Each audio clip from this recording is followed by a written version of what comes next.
ऐसा ना हृदय क्या नाम और छत्तीसगढ़िया मतलब कौन नहीं लूटिस भारत देश में। इतने बड़े बड़ी कोयला की खाने हैं छत्तीसगढ़ में, लेकिन बाहर के ही लोगों को ज्यादा वहां नौकरी लगती है, छत्तीसगढ़िया लोगों को ज्यादा नौकरी लगती है। ACCL, NTPC और उधर बैलाडीला वाले क्षेत्र में लोहे का है इसका। अभी तो हसदेव भी गया हमारे हाथों से। हसदेव अरण्य फॉरेस्ट वाला जो एरिया है वो भी छत्तीसगढ़ के हाथों से गया। और ये बहुत दुख की बात है कि हसदेव अरण्य क्षेत्र को बचाने के लिए न तो छत्तीसगढ़ शासन ने एकदम एक्शन लिया और न ही भारत सरकार ने इसके लिए कोई एक्शन लिया, और वो अडानी के हाथों चला गया। हसदेव अरण्य फॉरेस्ट 1,70,000 हेक्टेयर में फैला हुआ क्षेत्र है और सरगुजा, सूरजपुर, कोरबा जिला आदि के अंतर्गत आता है। 82 प्रकार की पक्षियों की प्रजातियां यहाँ हैं,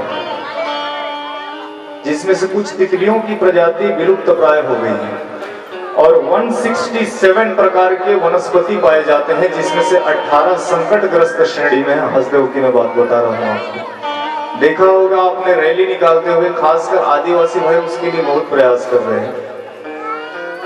हसदेव फॉरेस्ट में 10,000 के आसपास आदिवासी लोग रहते हैं और उसको बचाने के लिए वो खूब प्रयास कर रहे हैं, लेकिन चला ही गया समझिए। 2010 में छत्तीसगढ़ सरकार ने हसदेव क्षेत्र में जो कोयला है उसको निकालने के लिए सिफारिश की थी। तो 2011 में केंद्रीय पर्यावरण और जलवायु परिवर्तन मंत्रालय ने इसको मना कर दिया था, रद्द कर दिया था सिफारिश को। लेकिन उस समय केंद्र में कांग्रेस पार्टी की सरकार थी और जयराम रमेश ने अनुमति दे दी इसके लिए, और हसदेव अरण्य फॉरेस्ट में कोयले खनन का काम शुरू हुआ। NGT ने फिर से उसका विरोध किया था, नेशनल ग्रीन ट्रिब्यूनल ने फिर भी उसके लिए मना ही किया था कि हसदेव को रहने दीजिए, जंगलों का विनाश हो जाएगा।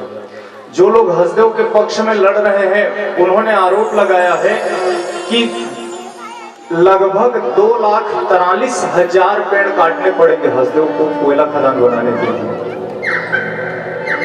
कितने पेड़ काटने पड़ेंगे? 2,43,000 पेड़। जिंदगी में एक पेड़ लगा करके देखो, तुमको पता चल जाएगा कितने मेहनत से पेड़ बड़ा होता है।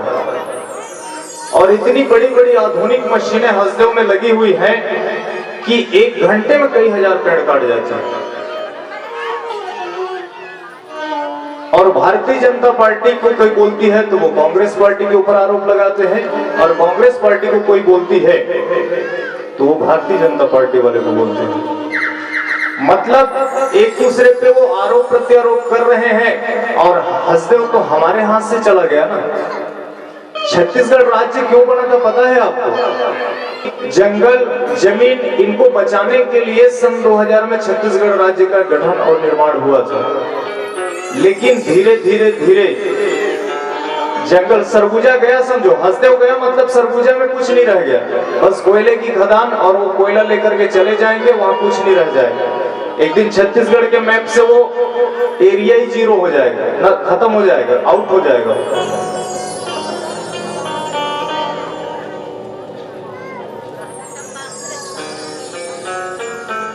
कई प्रकार के आरोप इस पे लगे हैं। और एक पोस्ट जारी हुआ था, वॉशिंगटन पोस्ट, इसने अपनी रिपोर्ट में कहा था कि कोयला खनन का विरोध करने वाले लोगों के यहाँ केंद्र सरकार ED, IT और CBI को भेज भेज के उनको डरा रही है। और इसी क्रम में एक वकील जो हसदेव फॉरेस्ट के विरोध में जो लोग लड़ रहे थे, उनकी पक्ष से जो वकील लड़ रहा था ना केस को, उसको भी डरा धमका दिया, तो उसने भी केस छोड़ दिया। और बड़े दुख की बात है कि छत्तीसगढ़ लूट रहा है और हम आप लोग केवल बैठ के देख ही रहे हैं, कुछ कर। अभी तक छत्तीसगढ़ सरकार ने, जो नई सरकार का गठन हुआ है, एक स्पष्ट बयान, उन्होंने हसदेव के संबंध में कोई भी एक्शन लिया नहीं है, जबकि वो इतना बड़ा मुद्दा है। मीडिया भी नहीं दिखाती ऐसे मुद्दों को।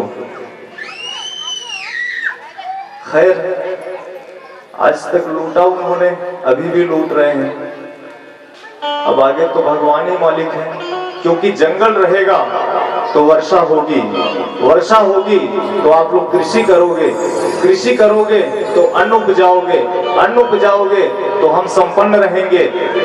और यदि जंगल ही नहीं रहेगा तो ना होगी वर्षा, ना आप उपजा पाओगे अन्न, और फिर वही अकाल की स्थिति। तो भूखे पेट तो कथा आप सुनोगे नहीं, अब भूखे पेट में कथा कहूंगा नहीं, तो कहीं न कहीं मेरी कथा का संबंध भी उस जंगल से है। हो सके तो अपने आसपास के जंगलों को बचाने का प्रयास करें।